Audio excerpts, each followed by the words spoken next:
The NFC West, let's pick up there as we're rolling through these games quickly.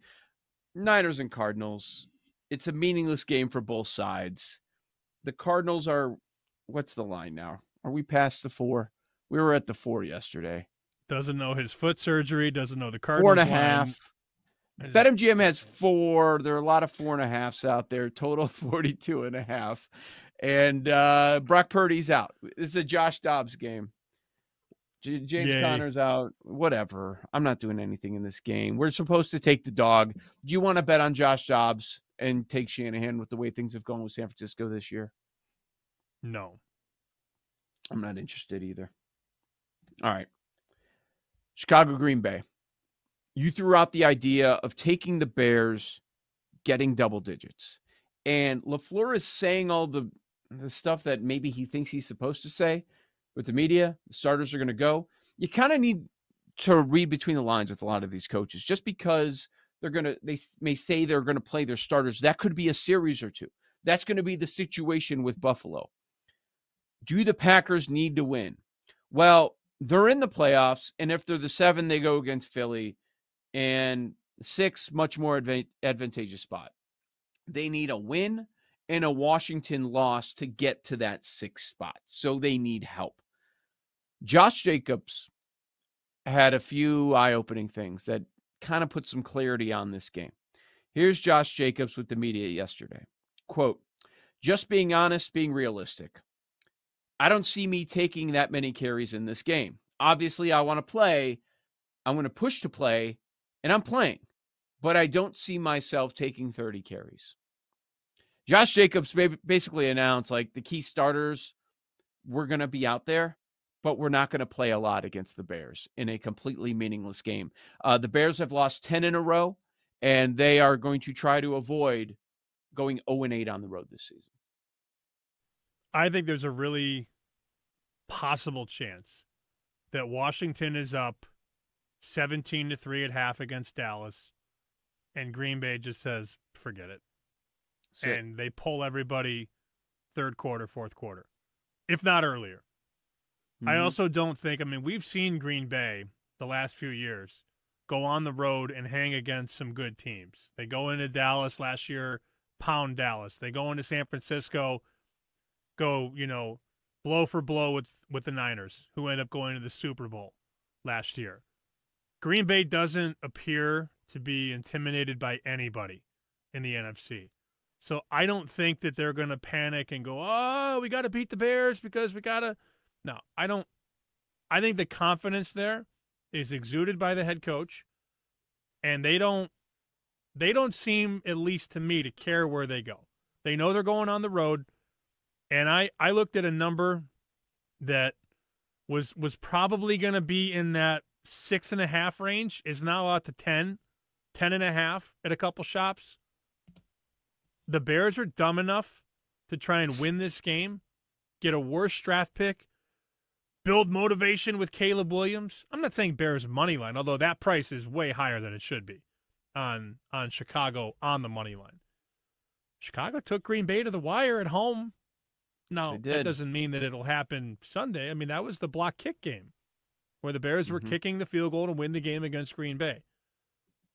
I think they match up rather well, and I do think Chicago empties the kitchen sink.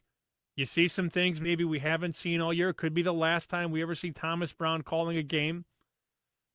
Chicago always plays Green Bay tough for the most part.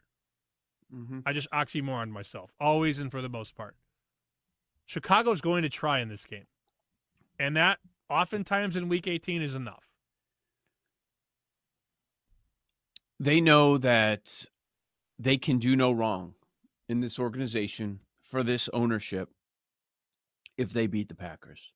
It is stupid. Yes, it's completely meaningless, and it would hurt the draft position, but what do they care? None of these coaches are going to be here. There's going to be a handful of these players that are going to be gone. It's going to feel like a fresh start. I don't know that the general manager is going to return. The general manager desperately wants his team to win this game.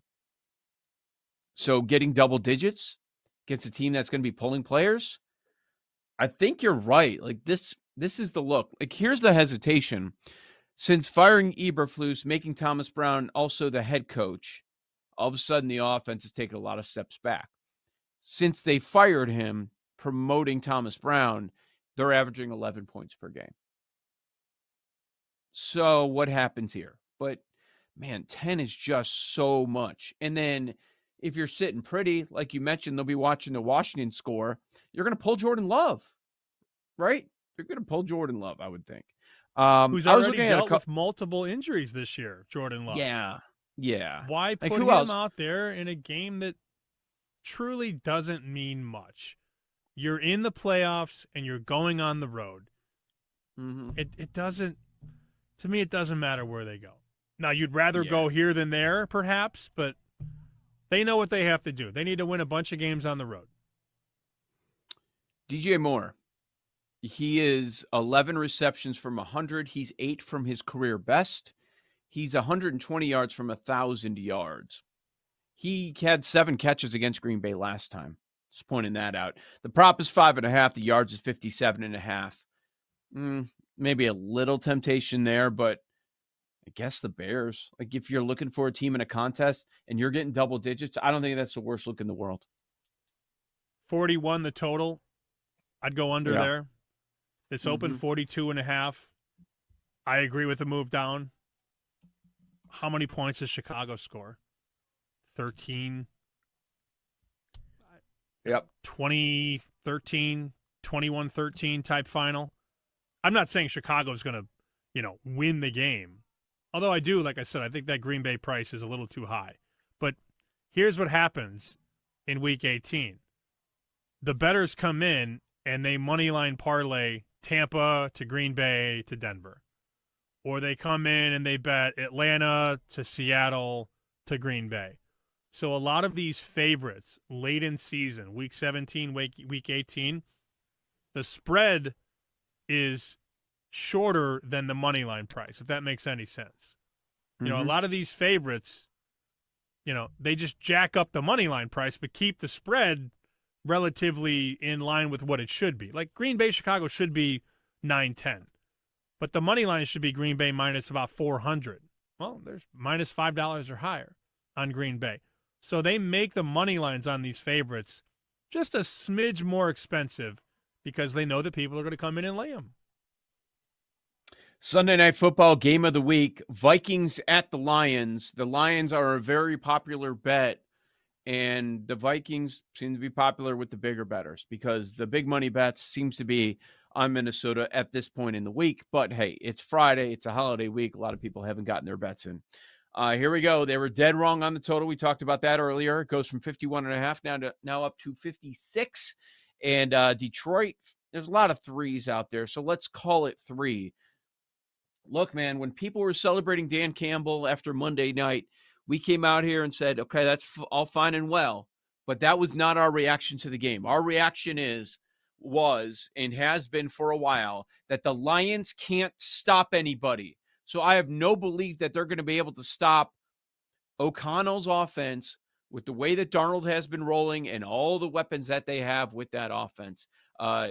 So you see why this total has skyrocketed up to that 56 range. Could be the highest that we've seen in a number of years here. But we've talked a lot about Minnesota +3 and it being a high-scoring affair.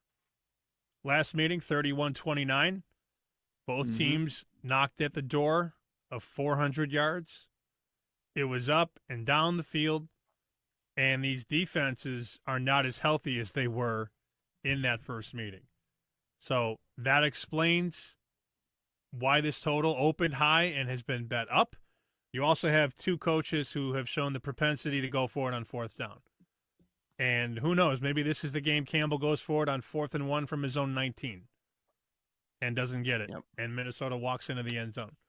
I don't like going over numbers like this, 55, 56, but it's over or pass. And I did bet Minnesota +3. I took 3 earlier in the week. Yep. I'm there with you on the 3. It's going to be a great matchup. Can't wait. Indoors, both indoor teams. But, yeah, I keep going back to those Detroit injuries. How are you going to stop Minnesota? You couldn't stop San Francisco with all of those injuries that they've had this season. How are you going to stop Minnesota?